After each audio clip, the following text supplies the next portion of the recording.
All right, welcome back. We're going to finish up Rome right now. Here we go.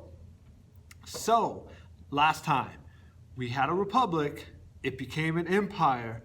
Now we're going to talk about the disintegration of the empire and the total fall of Rome. All right, so understand the internal and the external threats and what that means. That's pretty much all we've got to learn today.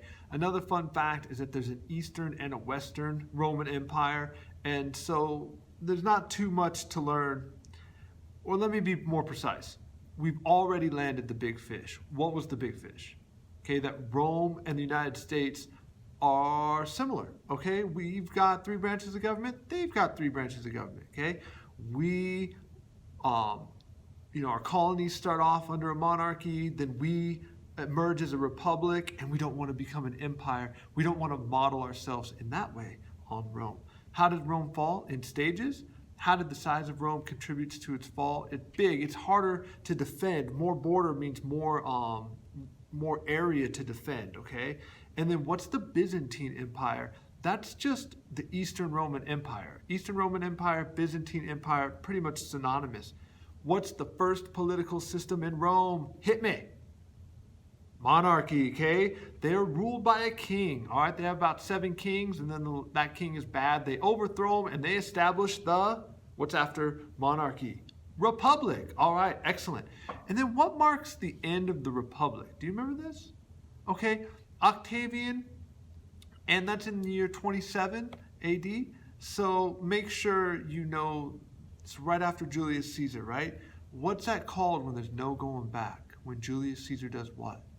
Crosses the Rubicon. Very good. Okay, good job. Quick geography. Can you find Rome on this map?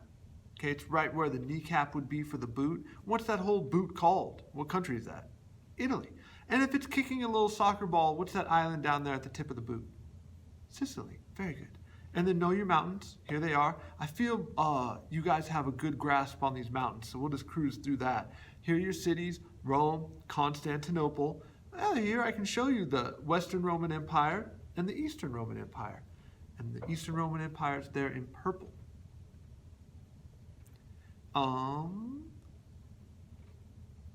So let's talk about factors in the fall of Rome. This is the best slide. If you're going to write stuff down, this is the one to write stuff down, okay? There's not too much factoids in this lesson. So let's go. You've got bigger border, so you've got more land to defend, right? It slows down the communication. It slows down your troop movements. So you have less efficiency. That's part 2 there. But there's another factor, and that's corruption. Over time, the value of being a citizen, the value of being a part of Rome, it breaks down. And instead of you getting everybody pulling for the team, everybody pulling for Rome, you get everybody pulling for themselves. And as corruption takes hold, the empire decays from the inside out. So here you can see all the ways that Rome can be attacked and will be attacked. And you don't need to know all these different groups. You can look at the little chart there. It says Franks, Goths, Visigoths, Ostrogoths, Huns, Vandals. We're just going to call them barbarians. Fair enough? Okay, there's barbarians at the gates. And you can know that there's a lot of different barbarians. That's fine. And if you want to memorize some, let me tell you who gets top billing in history. Goths, Visigoths. But if you just want to call them Goths, that's fine. If you know Goths, you'll be good.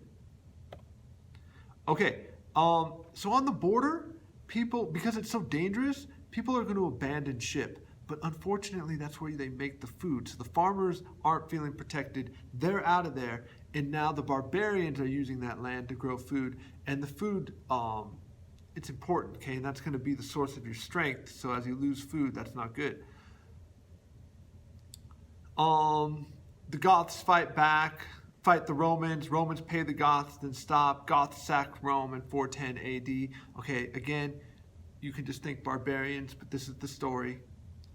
Attila the Hun, maybe you've heard of him before, right? He's a military leader. He accumulates power. The Huns are another barbarian tribe. By the way, the word barbarian comes from the Greek. They said anybody that doesn't speak Greek sounds like they're just talking bar. So we don't speak Greek. We would technically, in theory, be barbarians. Okay.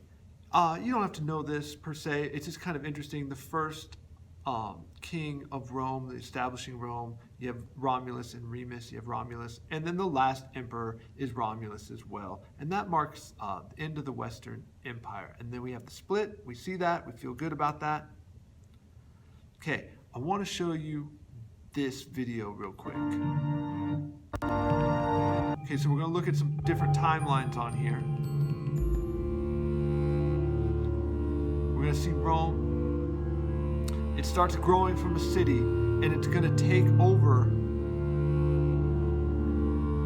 It's going to take over all of Italy. After it takes over Italy, where are they going to go? Do you know? That's okay. They're going to go to Spain. And then after Spain, they're going to go to Greece. So I want you to know that when Rome is a republic and they're first growing, they take over the boot, then they take over Spain, then they take over Greece. And that is a test question. They want you to know that, okay?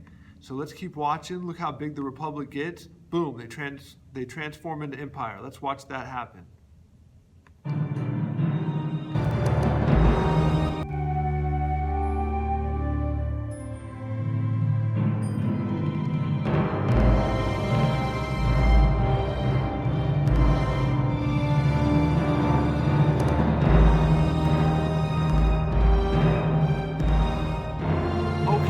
So we've got our Eastern Roman Empire.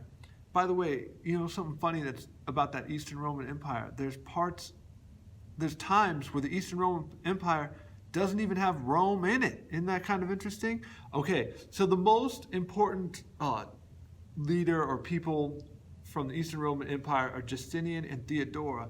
And something I want to mention about them is during school, middle school, high school, even the beginning of college, you learn that they're pretty good people. And then when you go to the more advanced levels, you get some other opinions about them. And this is what I want you to see.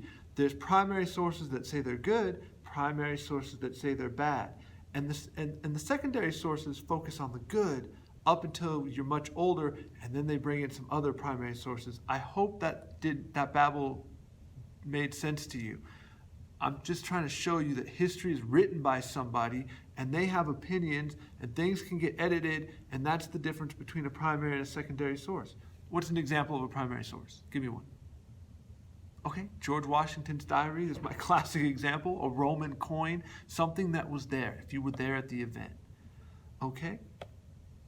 So that's it. Let's go back real quick though and let's review the big fish from Rome. What's the big fish? The Roman form of government is like our form of government. We've got how many branches of government? 3. Rome has how many branches of government? 3. Now, they're different though. We've got one president. They had what? When they were a republic, they had how many leaders, how many consuls? 2. How long does the president serve? 4 years. How long do the consuls serve? 1 year, unless what? Unless they elevated themselves in time of war to a dictator, which would only last how long? 6 months. Okay, cool. We've got a Senate. They've got a Senate. What's one of the differences between our Senate and their Senate? Okay, in the Roman Senate, you served for life. In our Senate, you served for 6 years. Okay, sound good? So I just want you to see the similarities and differences there. I know the video was short, but that's all we got for today. Next time, you're playing Jeopardy, and then we got a test, and then we'll have more fun. So I'll see you soon.